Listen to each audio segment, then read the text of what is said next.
My name is Corey Grier. So June 23rd, 2003, when I went into Gosnold, was not a good day.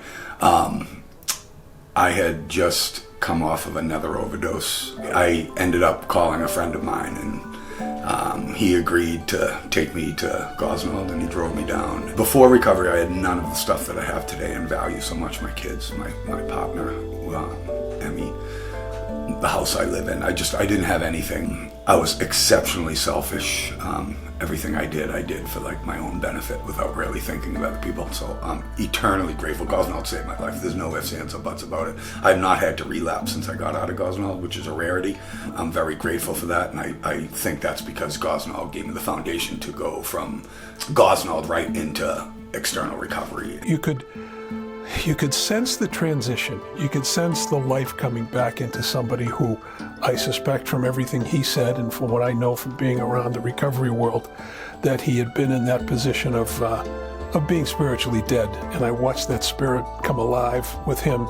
It's kind of been a thread through recovery. I mean, recovery is about one person helping another, and I think that transcends recovery into the real world. My dear friend John Christian, who I met in sobriety, again, another instance of happenstance, being in the right place at the right time. He worked for the commission and said, there's a job here. I had never worked with homeless individuals before. I watched him very quickly take on a role of being willing to help other people.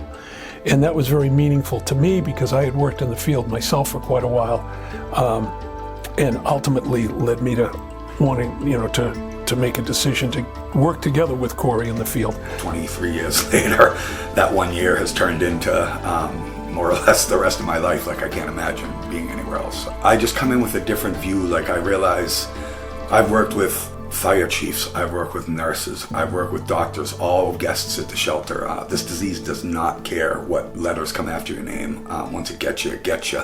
I was working out at the Long Island shelter for the city of Boston. I was running programs for homeless services. And I said to him, hey, there's some positions out here.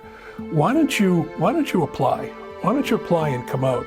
He came to work at Long Island shelter, newly sober, with a little over a year in recovery.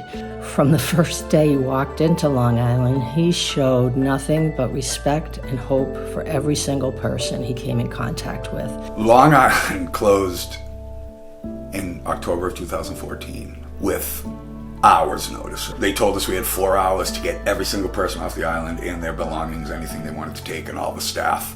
I was in charge. Mayor Walsh at the time got us a warehouse in the Seaport district. I realized then that I had made a really good choice, but I also realized how his recovery had really had an impact that he could now share with other people. It was a lot of work, and there wasn't a bunch of us to do it, but we did it. Everyone that came off that island had a place to stay that night and a place to stay for the coming weeks.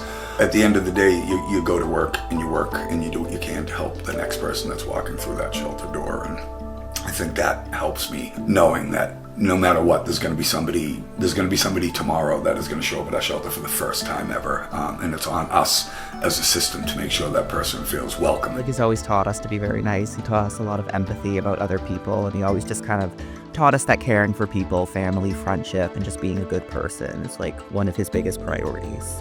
And I've known Corey Grier for over 12 years. During this time, he has been my supervisor, both direct and indirect, a leader, a mentor, and a friend. I've witnessed him wear many hats while employed at the Boston Public Health Commission Homeless Services.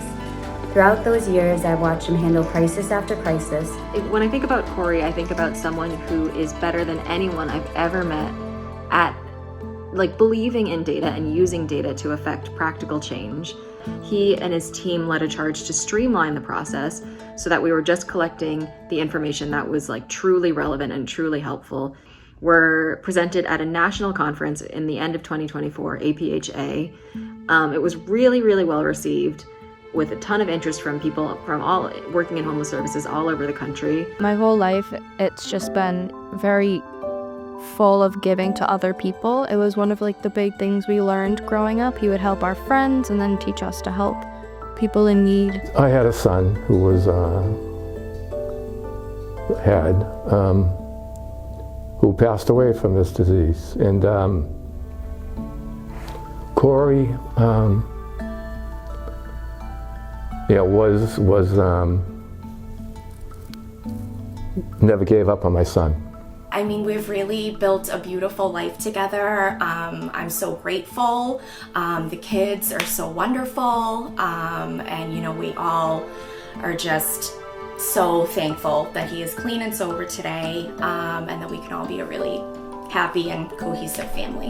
When I look at people, when I look at the award and I understand what it stands for, which is going above and beyond the call in the world of recovery, or just in the world to help other people, I just think Corey was a perfect example of that, and reflects a lot of that stuff that Marty has really espoused over the years.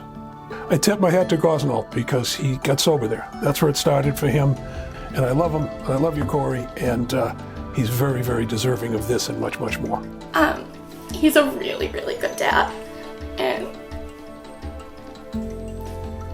he means more than anything.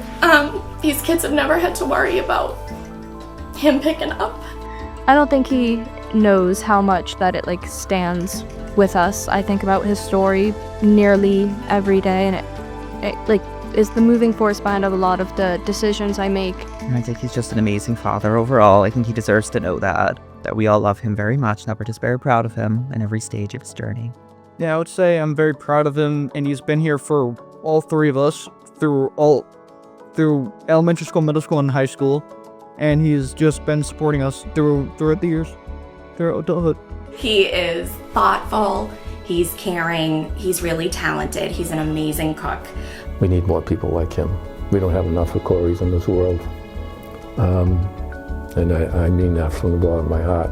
From your triage team at Woods, congratulations! From your data training team, congratulations. Thank you, and congratulations. Congratulations, Corey. Corey is always there and willing to help anyone. Thank you so much, Corey, and big shout out to you. Congratulations.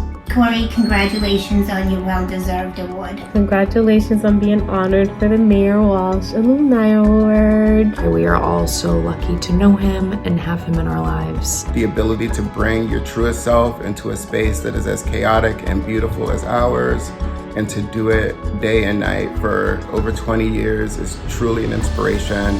Congratulations, Corey.